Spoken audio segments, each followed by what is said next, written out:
guys, Kelsey here, doing a review on Soul, a Pixar-animated film released in Disney Plus last December 25. A movie about a part-time music teacher who finally gets his big break when he gets a chance to play with a well-respected jazz musician. All seems to be going well until he falls into a manhole and finds himself in the afterlife, where our protagonist's story officially begins.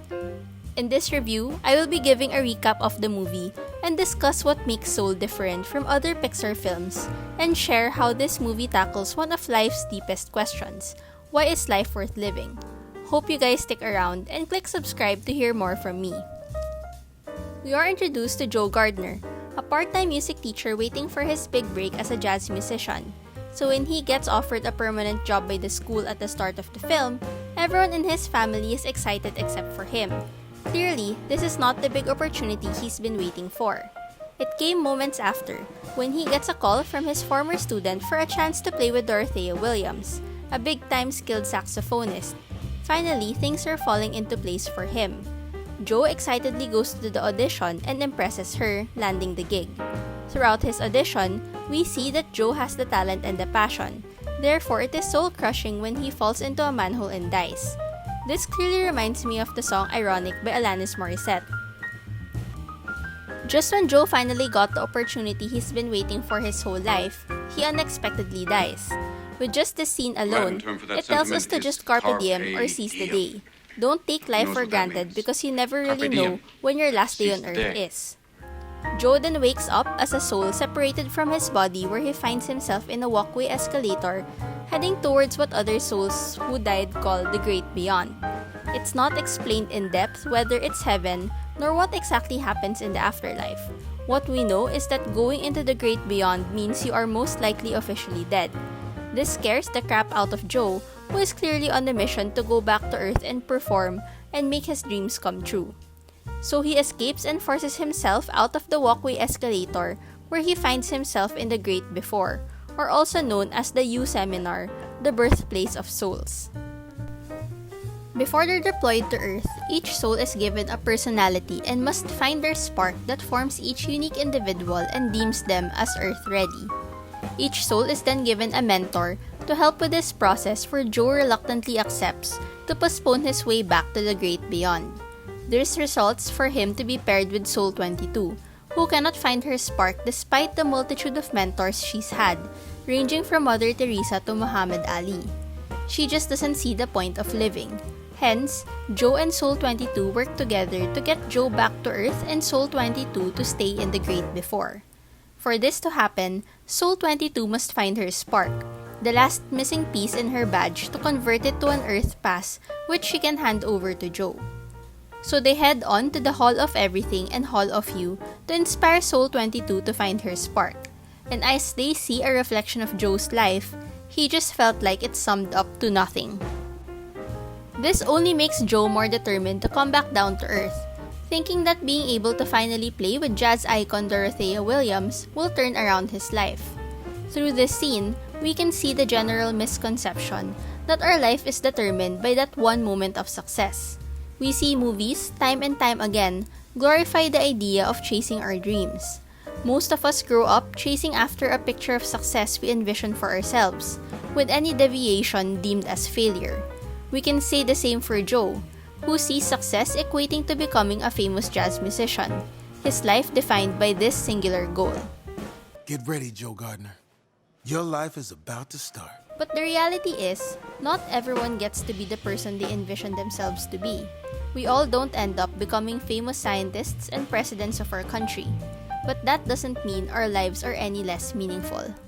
I'm happy as a clam, my man. Not everyone can be Charles Drew inventing blood transfusions. With Soul 22 unable to still find her spark and convert her badge to an Earth pass, our pair takes a different route by going into the zone, where we see a contrast of joyful spirits who seem to be enjoying what they're doing, and dark vengeful souls who seem lost in their own world. Here, we are introduced to Moonwind's Star Dancer, who explains to them that there is a fine line between turning your passion into an obsession to the point that you become disconnected from life. A point that the film takes time to visualize with the hedge fund manager example, and also to seed to viewers that this is what Joe's life has become. An obsession on his passion for jazz that he becomes disconnected from everything else. What am I doing with my life? As Moonwind guides them through the zone, he helps them open a portal to find Joe's body on Earth, who we find is in a coma. By way of an accident and Joe's impatience, he and Soul 22 end up on Earth, Soul 22 in Joe's body, while Joe in the cat who's with him in the hospital. Now back in New York, our main characters work together on returning Joe's soul back to his body in time for his performance with Dorothea Williams, in exchange for allowing Soul 22 to try things and explore Earth to understand what makes life worth living. Here, Soul 22 takes us on a journey of life's simple things as they prepare for Joe's performance with Dorothea Williams that night. We see Soul 22 be amazed by how passionate someone can be over something, seeing how much Connie, Joe's student, loves playing trombone. We see her appreciate music along the subway and inhale nature as they wait outside the jazz cafe for Moonwind to transfer Joe back to his body. We see her be in awe at how something as simple as a thread can be turned into a suit. And as we see Soul 22's cup being filled with appreciation and wonder about every little thing living has to offer, Joe's tunnel vision about his perspective on life is further amplified. Showed me about purpose and passion, and maybe skywatching can be my spark, or walking. I'm really good at walking. Those really aren't purposes, 22. That's just regular old living. Joe's obsession on chasing his dream is further highlighted as they go to his mom's tailor shop, where she shares the challenges of his father as a musician. She sheds light on the cost of chasing those dreams, of the reality that there are bills to pay and responsibilities to upkeep. I finally land the gig of my life and you're upset. You didn't see how tough being a musician was on your father. I don't want to see you struggle like that. Music is all I think about. From the moment I wake up in the morning to the moment I fall asleep at night. You can't eat dreams for breakfast, Joey. Then I don't want to eat. I'm just afraid that if I died today, that my life would have amounted to nothing. And this is the beauty of Soul and what makes it different. It touches on a dilemma that is so relatable to each of us. It grounds us to the realities of life and puts on a more realistic perspective on pursuing passions and finding one's purpose. They say you're born to do something, but how do you figure out what that thing is? I mean, what if you pick up the wrong thing or somebody else's thing? Then you're stuck. The film does not lecture, but rather gives a perspective that our dreams are not our end-all be-all. That at the end of the day, it is up to us how we make the most out of our situation. Des wanted to be a veterinarian, but because his daughter got sick and vet school was more expensive, he chose to be a barber instead. But this doesn't mean he is any less happy and fulfilled. There's a choice to be made in finding contentment and happiness with where we are. And it is up to us whether we will make a singular dream define one's life's value when life is rarely a straight, clear path. It tells us that plans don't always happen, but a different destination does not mean any less than what we initially envision ourselves doing. Joe and Soul 22 eventually gets caught by Terry, one of the soul counselors in charge of sending souls to the great beyond.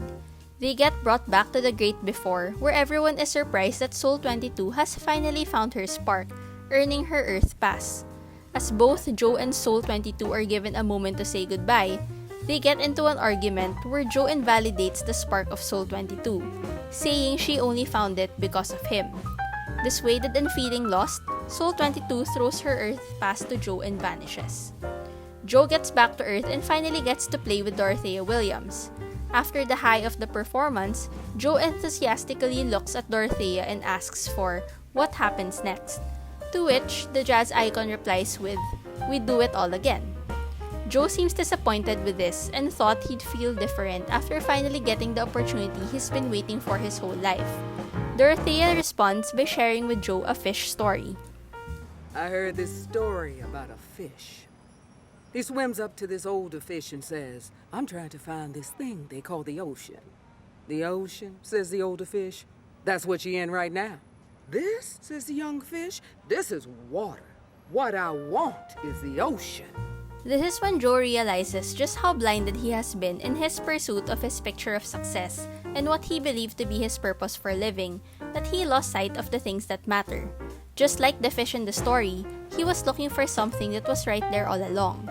Because of his tunnel vision, he forgot to appreciate the small things, as simple as taking in the fresh air, talking about things beyond jazz, eating pizza, and appreciating the things we often take for granted. With this realization, Joe plays his piano and gets into the zone, where he finds Soul 22 already a lost soul, overwhelmed with fear and insecurity that she might not be good enough. Joe reaches out to Soul 22 and hands out the flower petal that Soul 22 kept in Joe's pocket, and reminds her that she's ready. With Soul 22 deployed to Earth, Joe is back to the walkway escalator leading to the great beyond. With the counselor Jerry's inspired by the exchange that happened between him and Soul 22, they give him a second chance to live. When asked how he is going to live his life, Joe replies with, I'm not sure. But I do know. I'm gonna live every minute of it. Overall, Soul is a great way to start 2021, with everything the world has gone through. It touches on a very mature and profound subject on the concept of life and death, and does it in a way that does not lecture but rather invites reflection. This is definitely a must-watch film. It reminds us that there is more to life than the big moments that are often highlighted by social media. It calls us to be present and exercise mindfulness to everything that life has to offer us. The cinematography and soundtrack are amazing.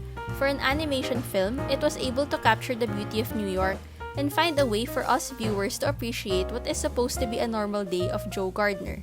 The Soul ecosystem sparks imagination and finds a way to be digestible for a very hard concept to grasp. It's courageous and unconventional with a good mix of humor, simplicity, and soul that leaves you thinking even after the movie is done. I hope you guys had fun with this review. If you enjoyed this video and want to learn more about films, consider liking this film and subscribe for more content.